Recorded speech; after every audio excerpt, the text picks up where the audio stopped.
একটা রাউন্ড শেপের কেককে লাভ শেপে নেয়ার এটাই কিন্তু সব থেকে সহজ নিয়ম। এই শেপের যে মোল্ড গুলো রয়েছে সেটা থেকে এভাবে কাট করে নিলেই বেশি পারফেক্ট হয়। যেদিন থেকে আমি এভাবে কাটা শিখেছি সেদিন থেকে মনে হয়েছে ভাগ্যিস আমি মোল্ড গুলো কিনিনি, না হলে অনেকগুলো টাকাই নষ্ট হয়ে যেত। আমার শুধুমাত্র এই শেপের একটা মোল্ডই রয়েছে আর সেটা হচ্ছে 5 ইঞ্চি। বাকি সব সাইজের গুলো এভাবেই করা হয়। কেকটি 2 পাউন্ডের একটি ভ্যানিলা ফ্লেভারের কেক ছিল।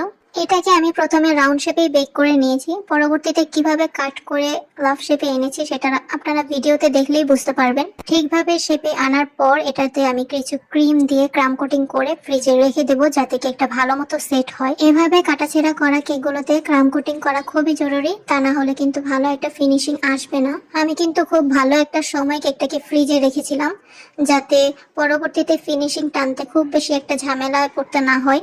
আর আমি কিন্তু স্প্যাচুলা দিয়ে উঁচু জায়গাগুলোতে একটু চেপে চেপে দিচ্ছিলাম যাতে শেপটা ভালো আসে, উঁচু নিচু যাতে না হয়ে থাকে।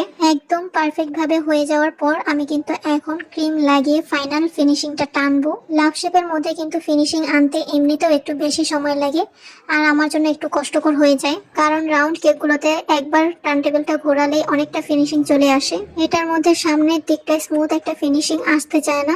প্রথম তো আমার অনেকটাই সময় চলে যেত এটার পেছনে। তো যাই হোক, আমি কিন্তু খুব সুন্দরভাবে কেকের ফিনিশিংটা দিয়ে নেব, কেননা কেকের সৌন্দর্য নির্ভর করে এই ফিনিশিং এর উপরেই। ফিনিশিংটা যদি ভালো না আসে, স্মুথ না হয়, তাহলে কিন্তু আপনার কেকটা দেখতেও অনেক বেশি বাজে লাগবে। কেকের উপরে লেখা এবং এই ফিনিশিং এর উপরে বেশি ফোকাস করতে হয়। কেকটার কালার কিন্তু ছিল একদম গাঢ় টকটকে লাল, তাই আমি হালকা রেড কালার দিয়ে ফিনিশিং এনেছি।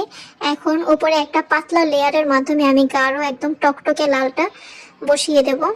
এতে করে কি হবে, আপনার ক্রিমটা কিন্তু তেতো লাগবে না এবং টেস্টও নষ্ট হবে না। এখন যদি পুরো ক্রিমটাতে আমি গাঢ় টকটকে লাল কালারটা দিতাম তাহলে আমার কিন্তু অনেকগুলো কালার লেগে যেত এবং ক্রিমের টেস্টটাও অনেক নষ্ট হয়ে যেত। আর এত কালার খাওয়া কিন্তু স্বাস্থ্যের জন্য ভালো না। অনেক পেজের কাস্টমাররা কিন্তু কমপ্লেন করেন যে ক্রিমের টেস্ট এত বাজে কেন বা তিতা লাগছে, সেটা মূলত এই গাঢ় কালারের জন্যই হয়।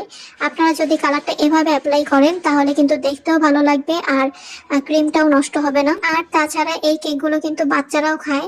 আমি সাজেস্ট করব এত গাঢ় কালার বাচ্চাদের জন্য না নেওয়া। এই কেকটা পুরোটাই একটা কাস্টমাইজ ডিজাইনের কেক ছিল। আমাকে যেই রেফারেন্স পিকচারটা দেওয়া হয়েছিল সেটা ছিল রাউন্ড শেপের একটি কেক এবং কালার কম্বিনেশনও ছিল ভিন্নতা। আমাকে যেসব কালার ইউজ করতে বলা হয়েছিল আমি কিন্তু ঠিক সেই কালারই ইউজ করেছি, কিন্তু এই অ্যাশ কালার গুলো দেওয়ার আগ পর্যন্ত ভালো লাগছিল। কাস্টমারও আমাকে বলেছিল যে অ্যাশ কালার গুলো দেওয়াতে মনে হয় মানাচ্ছে না কালার গুলো। তো যাই হোক, অত বেশিও খারাপ লাগছিল না, সামনাসামনি ভালোই লাগছিল।